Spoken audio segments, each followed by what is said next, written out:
ex-Director of Sports, PF Sports Directorate. Please come on stage. बिस्मिल्लाहिर्रहमानिर्रहीम। मुअज़्ज़ज़ ख़वातीन व हज़रात, मुअज़्ज़ज़ मेहमान गिरामी, ख़ास तौर पर शाहिद साहब, तारिक भाई, आप पिंडी से तशरीफ़ लाए हैं तो ख़ुसूसी मुबारकबाद के मुस्तहिक़ हैं।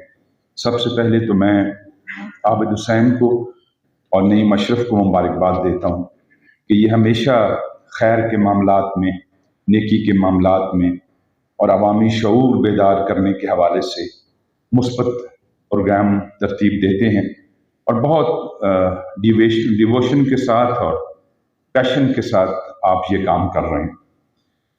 आबिद हुसैन वाक़ई एक बड़ा जिंदा अदबी और इल्मी इस्तारा है।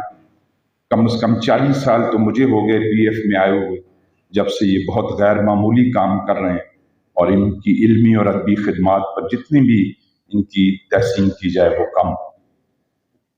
नईम अशरफ को ये क्रेडिट जाता है कि ताजर बरादरी के मुतालिक आम तौर पर कहा जाता है कि वो अपने कारोबार से ही गर्ज रखते हैं, मगर ये ताजर बरादरी को समाजी और जो मुख्तलिफ फलाही काम है उनका एक रोशन पहलू और रोशन चेहरा पेश करने में पेश है।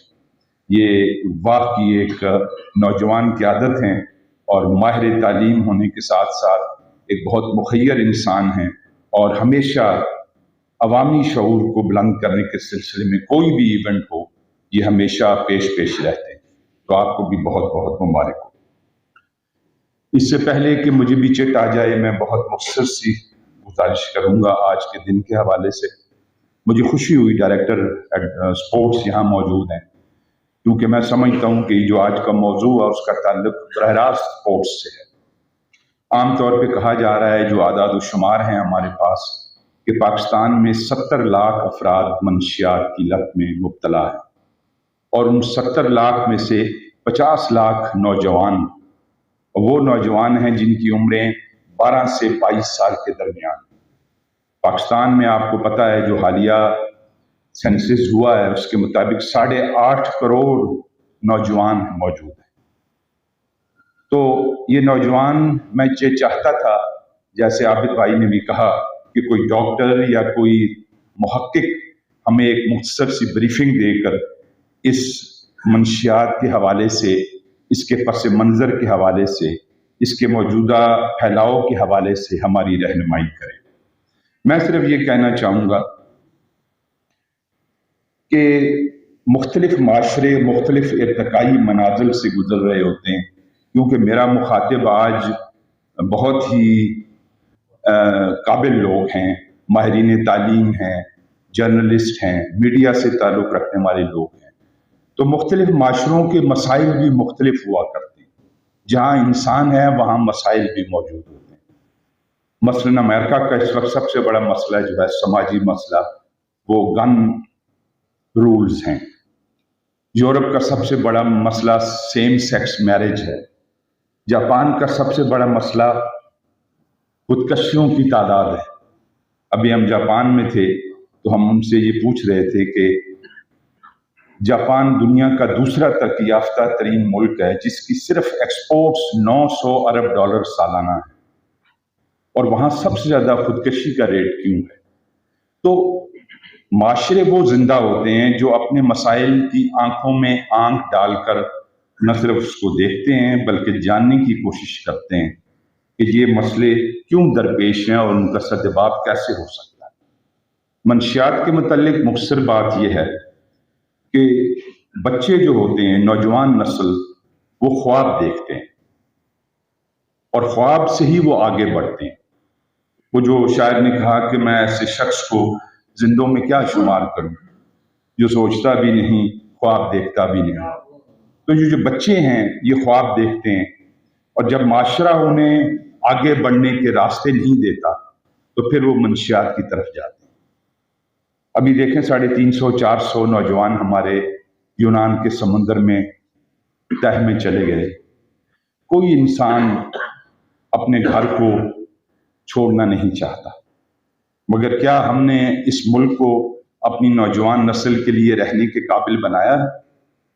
मैं जिन दोस्तों से आजकल मिलता हूँ وہ اپنی پینشن کیلکولیٹ کر رہے ہوتے ہیں اور سوچ رہے ہوتے ہیں کہ اگر ہم اپنے سارے اثاثے بیچ دیں تو ہم کون سے ملک میں جا کے بسیرا کر سکتے ہیں۔ ہمیں اپنے اندر جھانکنا چاہیے، کیا ہم ایک ویلفیئر سوسائٹی ہیں یا ہم ایک نیشنل سیکورٹی اسٹیٹ ہیں؟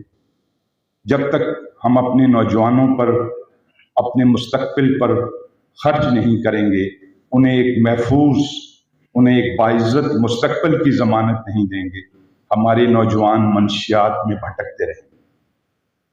اس کے علاوہ منشیات کی ایک بڑی وجہ جو ہمارا جو انوالومنٹ تھی افغانستان کانفلکٹ میں، وہ بھی بہت بڑی وجہ ہے۔ آپ جانتے ہیں کہ پاپی اور ہیروئن کی سب سے بڑی کاشت افغانستان سے یورپ کے راستے جاتی ہے۔ چودھری عطا اور میں مہینہ پہلے پشاور میں کارخانوں مارکیٹ میں گئے تھے، تو وہاں ہم نے دیکھے ہزاروں بچے جو ہیں وہ سڑک پر ہیروئن کے نشے میں بہتے ہوئے پھر رہے ہیں۔ ایسے لگتا ہے جیسے فلموں کا وہ زیمبیز کا ایک منظر ہے، جہاں مردہ لاشیں جو ہیں قبروں سے نکل آئی ہیں اور معاشروں میں گھوم رہے ہیں۔ میں نے سپورٹس کی بات کی، اگر آپ ترقی یافتہ ملکوں میں دیکھیں تو منشیات کے خلاف سب سے بڑا بیریئر جو ہے سپورٹس کے متعلق کہا جاتا ہے کہ sports is a classroom without walls. تو آپ نوجوان نسل کو سپورٹس کی طرف راغب کریں، ان کے روزگار کا اہتمام کریں، ان کو باعزت مستقبل دیں، تو نوجوان کو اس طرف جانے سے روکا جا سکتا ہے۔ سپورٹس PF جو ہے پاکستان میں اس کی شناخت 100% شرح خوانگی کے حوالے سے ہے، اور it is the only sports city of Pakistan. PF کے اس 9 کلومیٹر کے نیوکلس میں جو سپورٹس کے مراکز ہیں، اگر ان کی تعداد جمع کی جائے تو پاکستان میں جتنے سپورٹس کے مراکز ہیں ان سے بڑھ کر، تو اگر ہم کہتے ہیں ہم 100% تعلیم یافتہ ہیں تو ہمارے تہذیبی رویوں میں اس کی جھلک بھی ملنی چاہیے۔ آخری بات میں یہ چاہوں گا کہ ہمیں اس موضوع کے حوالے سے کوئی صاحب علم، کوئی تحقیق کرنے والا شخص ہماری رہنمائی بھی کرے۔ بہرحال عابد کے اور نعیم اشرف کو مبارکباد پیش کرتا ہوں۔ جو شاعر نے کہا کہ میں تو زندگی بھر اوروں کے غم گنتا رہا، تم اس کا مداوع مجھ سے کچھ بہتر کرنا۔ تو میرے خیال میں عابد نے اور نعیم نے پہل کی ہے، تو بہت اچھی بات ہے، اور تاجر برادری اگر اتنے مثبت کاموں میں آ رہی ہے تو اس کا مطلب ہے کہ ٹیکس بچانے کے علاوہ بھی وہ کوئی مثبت کام کر رہے ہیں۔ اللہ آپ کا حامی ناصر۔